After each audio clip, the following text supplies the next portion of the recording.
Growing up, I never felt like the favorite child in my family. My brother Marcus was the golden boy, the one with the natural business sense, as my father always said. While I worked hard to earn straight A's and perfect SAT scores, Marcus could barely maintain a C average. But somehow that didn't matter. He had charisma, they said. He knew how to talk to people. He would inherit Morrison Industries one day, the company my grandfather built from nothing. I was just Olivia, the quiet one who spent too much time studying. "You should be more like your brother," my mother would say, shaking her head as I pored over my textbooks. "Business isn't about books, it's about personality." But I knew better. I saw how our family company was struggling under my father's outdated leadership. I noticed the declining profits, the mounting debt, the whispers among employees. While Marcus partied his way through business school, I was secretly taking night classes in corporate finance and strategic management. Not that my parents noticed. The day everything changed started like any other Sunday family dinner. I sat at our massive dining table, listening to Marcus boast about his latest business idea, another half-baked scheme that would never work. My father nodded along, completely enraptured, while my mother beamed with pride. Then I noticed the stack of papers my father was trying to hide behind the bread basket. Bills. Lots of them, all stamped with red, final notice warnings. "Dad," I interrupted Marcus's monologue about cryptocurrency investments. "Is everything okay with the company?"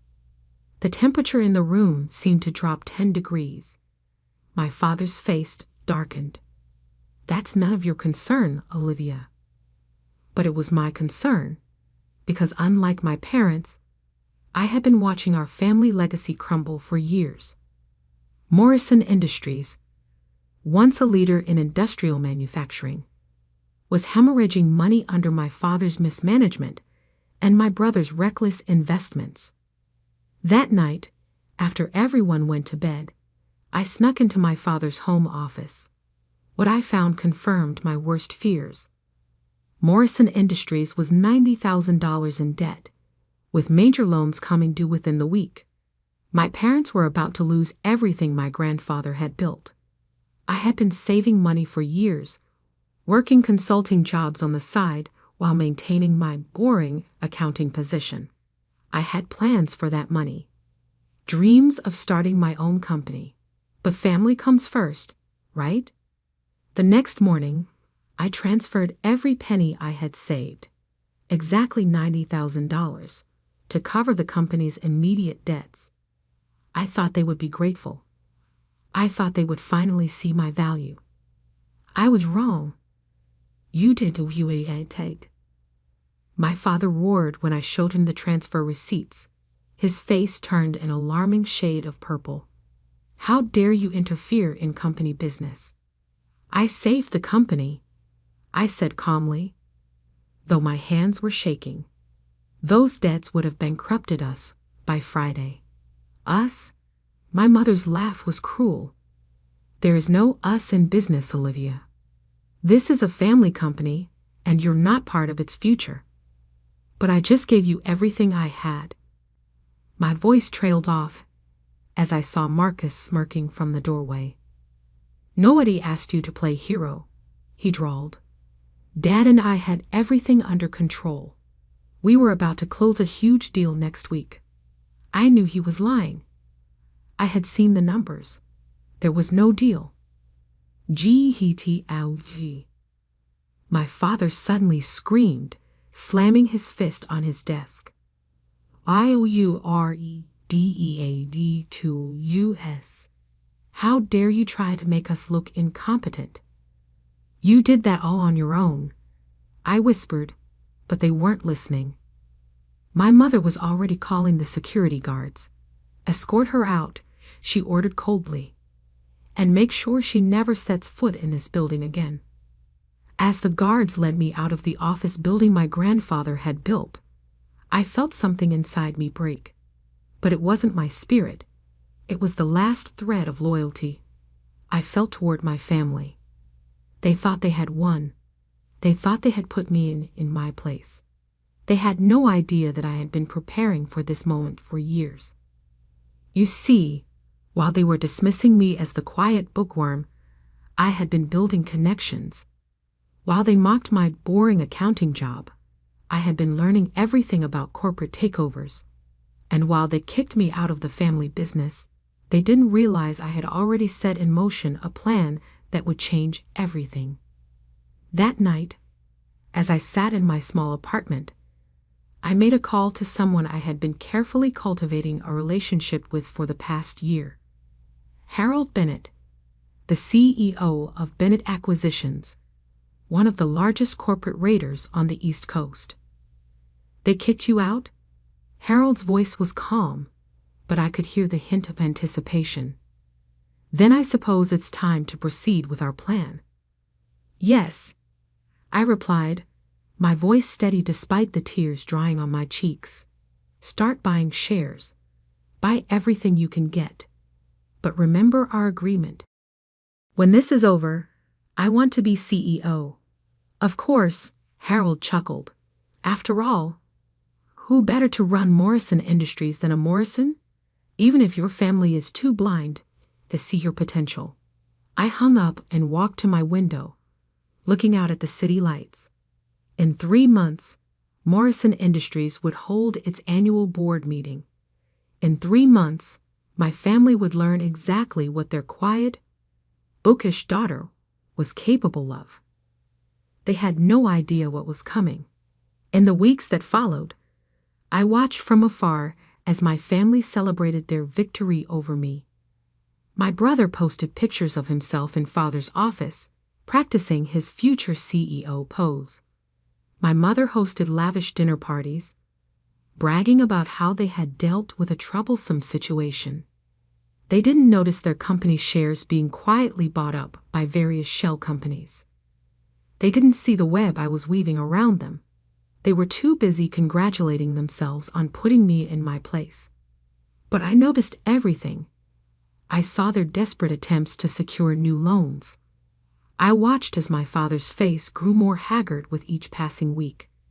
I observed my brother's boasts becoming increasingly hollow as investors began pulling out. The $90,000 I had given them had bought them a brief reprieve, but without proper management, the company was once again sliding toward disaster, just as I had predicted, just as I had planned. They're getting desperate, Harold informed me during our weekly update. Your father tried to approach our competitors for a merger yesterday. Nobody's interested. Of course they weren't. I had made sure of that. How much longer? I asked, reviewing the latest acquisition reports. 2 more weeks, Harold replied. By then, we'll own 51% of Morrison Industries. You'll have your chance at the board meeting. I smiled, thinking of my father's face, when he would realize what was coming. Perfect. As I hung up, my phone buzzed with a text from my mother, the first contact since they'd thrown me out. We're having a family dinner on Sunday. Your father might be willing to forgive you if you apologize. I didn't bother responding. In 2 weeks, they would learn that I wasn't the one who needed forgiveness. The stage was set.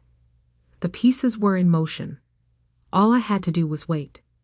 And I had become very good at waiting. The morning of the board meeting arrived with a sense of destiny. I stood in my penthouse apartment. Not that my family knew I could afford one, adjusting my tailored black suit. The woman in the mirror looked nothing like the quiet daughter my parents had dismissed. Gone was the intentionally understated wardrobe, the careful attempt to avoid attention. Today, I dressed like what I was about to become, a CEO. My phone buzzed. A text from Harold. Everything's ready. Our people are in position. I smiled, remembering the past 3 months of careful preparation. While my family was busy pretending I didn't exist, I had orchestrated the most aggressive corporate takeover Morrison Industries had ever faced. The first phase had been the easiest, buying up shares through various shell companies. My father, always too proud to notice the obvious, hadn't even questioned why so many new investors were suddenly interested in his failing company. The second phase had been trickier, convincing key board members to support the leadership change. But that's where my boring attention to detail had paid off. I had spent years studying the company's operations, identifying its weaknesses, and developing solutions. When I presented my revival strategy to these board members in private meetings, they had been impressed. More importantly, they had been convinced. "Your father never once showed us numbers like these," one board member had admitted. "He just keeps talking about the good old days and how his son will restore the company's glory." I had smiled politely and added his vote to my growing collection. My phone buzzed again. This time, it was a news alert about Morrison Industries' stock price. It had dropped another 15% overnight. Right on schedule. Amazing what can happen when carefully selected rumors about a company's stability start circulating in the right circles. As my private elevator descended to the garage level, I thought about the last family dinner I had declined to attend. My mother had left a voicemail, her voice syrupy sweet with false concern. "Darling, you're being ridiculous. Your father is willing to let you return to your old position if you just apologize. Marcus even suggested you could assist with his new cryptocurrency division." I had deleted the message without responding. Let them think I was sulking. Let them believe I was nursing my wounded pride in some small apartment, regretting my interference. The reality was so much more satisfying. My driver opened the car door, and I slid into the leather backseat, opening my briefcase to review my notes one last time. The takeover documentation was perfect. Every detail scrutinized, every loophole closed. I had learned from watching my father's mistakes. There would be no last-minute escapes, no clever legal maneuvers to save them. "Ms. Morrison," my driver interrupted my thoughts. "Mr. Bennett called. He's already at the office with the legal team." I nodded, watching the city streets blur past. Harold had played his part perfectly, the aggressive corporate raider making a hostile takeover attempt. My family had been so focused on fighting him, they hadn't noticed the real threat was much closer to home. The Morrison Industries building loomed ahead, 40 stories of glass and steel that my grandfather had built from nothing. I remembered coming here as a child, holding his hand as he showed me around the factory floor. "Remember Olivia?" He had said, "A good leader knows every inch of their business from the ground up." I had remembered. Unlike my father and brother, who view the company as their personal playground, I had spent my summers working in different departments, learning every aspect of the operation. The employees I passed in the lobby nodded respectfully. They remembered me, even if my family had tried to erase my existence. The elevator ride to the executive floor was silent. When the doors opened, I could hear raised voices from the boardroom, my father's distinctive roar cutting through the general chaos. "This is outrageous. Bennett can't do this. We are a family company." I paused outside the boardroom doors, checking my reflection in a nearby window. My suit was immaculate, my makeup perfect, my expression composed. I thought about all the times I had sat quietly at family dinners, listening to Marcus boast about his latest failures while my parents beamed with pride. Never again. Harold met me in the anteroom, his eyes twinkling with anticipation. "They're all inside. Your father's trying to convince the board to reject our offer and take out more loans instead. Is Marcus still planning to present his cryptocurrency proposal?" Harold chuckled. He's got a whole PowerPoint prepared. Claims it will save the company. I checked my watch. Right on schedule then, shall we? Harold gestured to the doors. After you. It's your show now. I took a deep breath, thinking of my grandfather, of his legacy, of everything my family had nearly destroyed through their arrogance and incompetence. The boardroom doors swung open. My father stood at the head of the table, his face red with fury as he waved documents in the air. Marcus sat nearby, smirking as he prepared to launch his presentation. My mother perched in a corner, already planning how to spin this crisis at her next charity luncheon. None of them noticed me at first. This company is not for sale, my father was shouting. Bennett can take his hostile takeover and... Actually, I cut in, my voice carrying clearly across the room. The company is already sold. The silence was absolute. Every head turned toward me. I saw the moment of confusion in their eyes, followed by disbelief, followed by the first flickering of fear. Security, my father bellowed, but nobody moved. I smiled, walking calmly to the center of the room. The security team reports to the majority shareholder now, and as of 9 o'clock this morning, that would be me. Marcus jumped to his feet, his carefully practiced CEO pose crumbling. That's impossible. You're lying.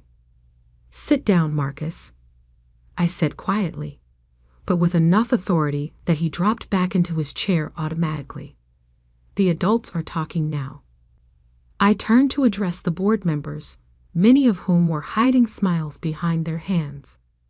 Ladies and gentlemen, I apologize for the theatrics, but I believe we have some urgent business to discuss. Specifically, the future leadership of Morrison Industries. You can't do this, my father whispered, but his voice had lost its power. We kicked you out. Yes, I agreed, setting my briefcase on the table. You did. Right after I paid off $90,000 of debt that you and Marcus had accumulated through incompetence and vanity. That was your first mistake. I began distributing documents to the board members. Your second mistake was assuming I would simply disappear. Your third mistake was not checking who was really behind Bennett Acquisition's recent interest in the company. Understanding dawned in my father's eyes. You were working with Bennett? Working with him? Harold stepped forward, grinning. She was directing everything. Most brilliant corporate takeover strategy I've seen in 30 years. My mother stood up, her social mask cracking. Why? Why would you do this to your family? Family? I laughed, but there was no humor in it. You made it very clear that I wasn't family. I was just the quiet bookworm who didn't understand business, the disappointment who couldn't be trusted with the company's future. I walked to the head of the table, my father's place. His eyes widened as I gestured for him to move. Well, now you're going to learn exactly what this quiet bookworm can do. Please, take your seats. We have a lot to discuss about your future roles in my company. The color drained from their faces as the full impact of my words sank in. I was no longer the daughter they could dismiss, or the sister they could mock. I was their boss. And their performance review was about to begin. The silence in the boardroom was deafening as I took my place at the head of the table. My father had slunk into a chair, his face ashen, while my mother gripped her designer handbag so tightly her knuckles were white. Marcus kept opening and closing his mouth like a fish out of water, his cryptocurrency PowerPoint forgotten on his laptop. Now then, I began, my voice steady and professional. Let's discuss the current state of Morrison Industries under its previous management. I nodded to Harold, who dimmed the lights and started the presentation I had prepared. Financial graphs appeared on the screen, all trending downward. In the past 5 years, company value has dropped 60%. Market share has decreased by 45%. Employee turnover has reached record highs. I clicked to the next slide. And most concerning, over $12 million has been invested in what the books call innovative initiatives. I turned to Marcus, whose face had gone pale. Would you like to explain to the board what happened to those investments, brother? Or shall I pull up the records of your failed cryptocurrency scheme, the disastrous NFT marketplace, the social media app that never launched? Those were calculated risks, he stammered. Every business has to be accountable, I cut him off. Something this company has lacked for far too long. My father finally found his voice. You have no right to. I have every right, I interrupted calmly. As majority shareholder and newly appointed CEO, I have not only the right, but the responsibility to address these issues. Now let's discuss your positions. I pulled out 3 envelopes and slid them across the table. Inside, you'll find the terms of your separation from Morrison Industries. You can either accept these very generous severance packages and step down quietly, or... I smiled, but there was no warmth in it. We can discuss the results of the forensic audit I had conducted last month. My mother gasped. Marcus started sweating. My father's face turned an interesting shade of purple. You wouldn't dare, he growled. We're your family. Family. I stood up slowly, placing both hands on the table. Let me tell you about family. Family doesn't mock someone's hard work. Family doesn't dismiss someone's contributions. And family certainly doesn't throw someone out after they've sacrificed everything to help. I straightened up, adjusting my suit jacket. But you're right about one thing. We are family. Which is why I'm offering you a choice instead of having security escort you out right now. Harold stepped forward, placing a stack of documents in front of each of them. You have until the end of this meeting to decide. The severance packages are quite generous, certainly more generous than you deserve. I suggest you review them carefully. My mother opened her envelope with trembling hands. Her eyes widened as she saw the figures. This is more than fair, I finished for her.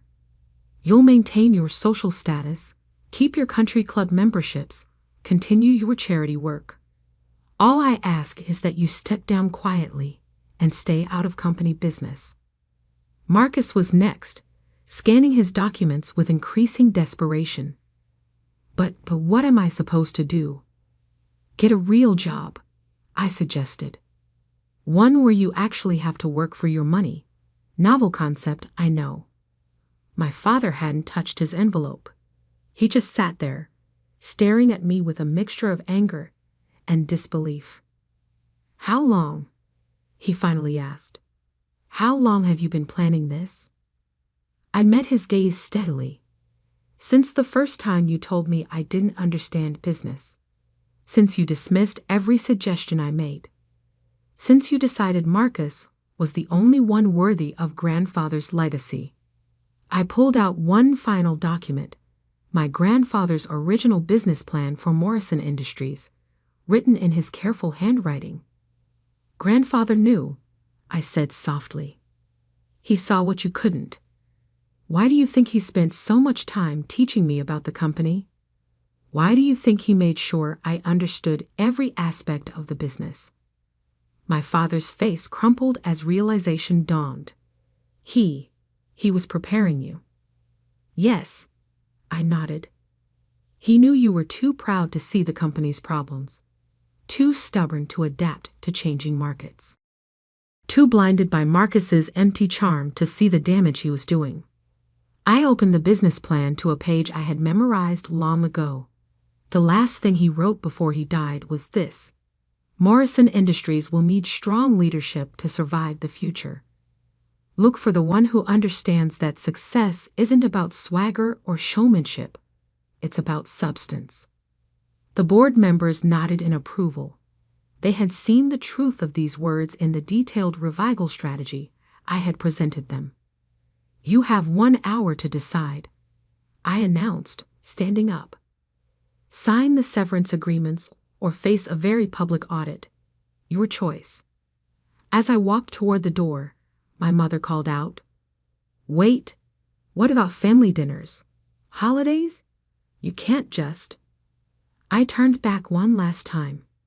I'm not the one who decided money was more important than family. You did that 3 months ago when you threw me out. I'm just better at the game than you are. The next hour passed quickly as I met with department heads, reviewed urgent contracts, and began implementing the changes I had planned for months. Harold kept me updated on my family's deliberations. "Your mother signed first," he reported. "Marcus followed once he realized his trust fund would be frozen if he didn't. Your father is being stubborn," I finished. "Give him 10 more minutes." 9 minutes later, my father's signature appeared on the documents. It was done. Morrison Industries was mine.